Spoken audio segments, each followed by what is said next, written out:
Tinder, the app that's changed dating forever. Millions of swipes, countless matches, and more awkward conversations than anyone can count. But is it actually there to help people find love? Let's find out.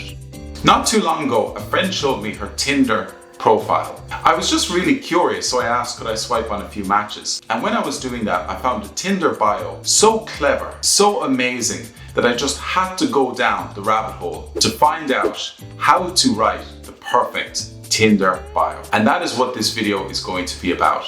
This person's bio was Person of the Year 2007. And I just thought that was so clever and unique. Recently, I was learning what makes a perfect Instagram bio because I was trying to grow my travel account. And factors that are very important, such as, are they likely to follow? Is it clear what you're doing? And if you follow, what can my page do for you?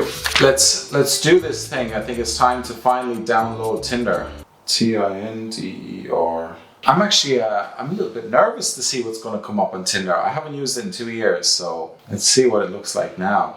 So they've got phone number thing, so I guess that's good. Nobody be calling me now. My name is Shane.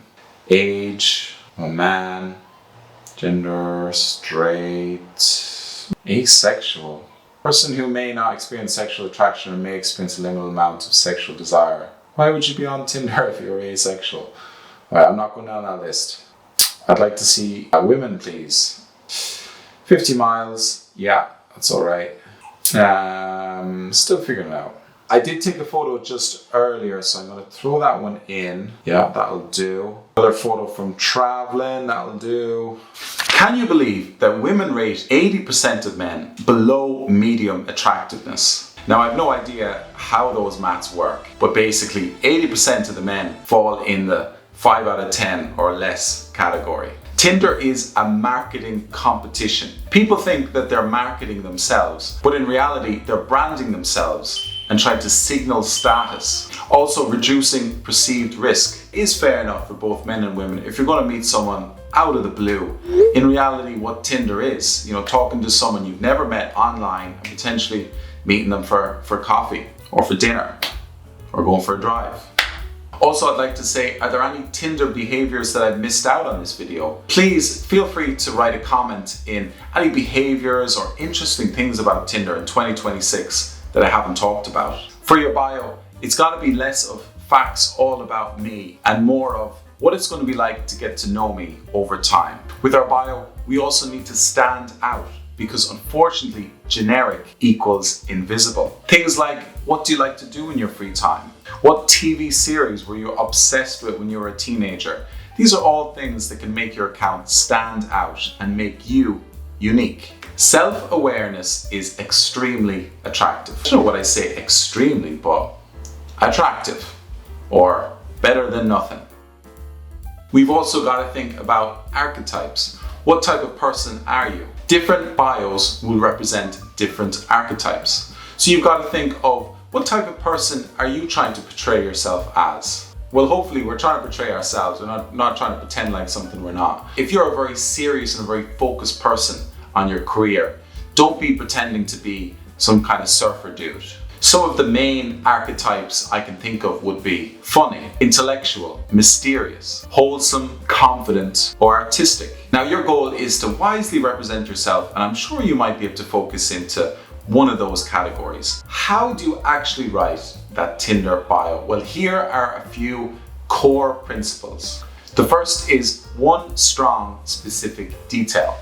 One emotional tone, also a curiosity hook, and finally, one subtle, vague signal. A good example I saw online was someone said, can cook surprisingly well for someone who got locked in IKEA by accident. And I like this because it implies a bit of humor, a bit of confidence, self-awareness, and there's a great story potential in that. You want to know more about it. Okay, here we go. Gonna do a little bit of thinking now before I write my perfect bio.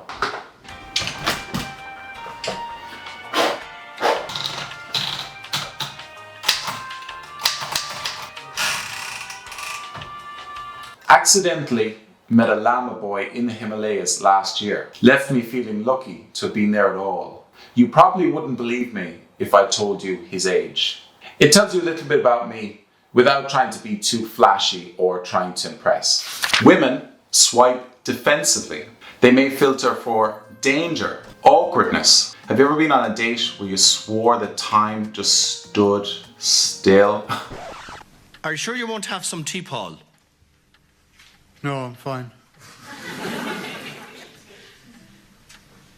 Ego, creepiness, or low effort. Tinder is basically vibe based. It's all we have to go on. What is the vibe you're projecting from your profile? People think that they're swiping logically, but in reality, they're just making micro reactions from your profile. Unfortunately, there is a male Tinder problem. And the problem is that a lot of average men look even worse on their Tinder profiles. They might have terrible photos, low emotional expression, and very weak fashion. They might also have bios that read like someone's LinkedIn profile. In doing a bit of research for this photo, I was looking through Reddit and I saw one comment by a woman, and it was saying that most men actually look way better in real life when you meet them and look terrible in their profile photos. It's really important to think that Tinder values your presentation skills as much as your attractiveness. If you're not able to present yourself to the best degree, what we might think is attractive might be in reality very different than what is actually attractive to someone looking through your profile. Okay, now that you've your bio done, your profile set up, it is time to do some swiping. Okay, that way. A match already, which to be honest doesn't seem realistic because I've only been on about 2 seconds. No thanks on the super likes. I think I remember before, like when you just set up your account, it's almost like your account is boosted. Definitely the first day is they might give you like good matches. By I mean good matches, I mean real people. And then in the days that follow, you're flicking through a load of bots. Oh, advertisements of a shed while I'm on Tinder. No for the shed, please. No. Sure. Okay, to finish, I'd like to say thank you so much for watching my video. If you'd like to watch more, check out my channel, or my previous video on the Tinder topic should be right here. All the best and see you in the next one.